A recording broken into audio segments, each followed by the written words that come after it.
Welcome back. Now, in order to track what your ads are going to be doing, you're going to need to set up conversion actions from within your Google Ads account. We are now inside of our Google Ads account. And what we're going to need to do is we're going to need to set up a conversion action. So we're going to click this button that says New Conversion Action.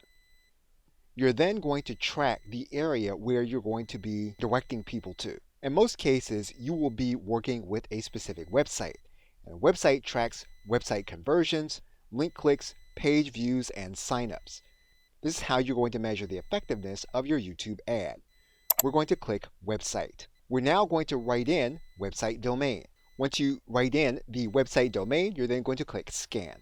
What you're then going to do is you're going to identify the events that you want your business to measure from within your Google Ads account. So you're going to come down into this area and you're going to select a specific goal that you're going to measure with your YouTube ad. So in this case, we're going to measure the purchase of a product. And so we're going to measure an individual coming to a specific page after a purchase.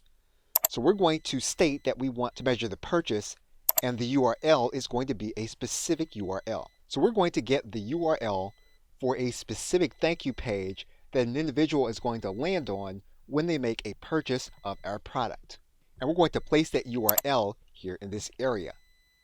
We're then going to click Add. And we are doing this so that we're stating that when an individual lands on this page, we're going to determine that as a specific action that came as a result of our YouTube ad. We can then go into the settings for this particular measurement. What we're going to do is stop the video here, and we're going to pick it up from the conversion action details. Okay, so with that, thanks, and I will see you in the next video.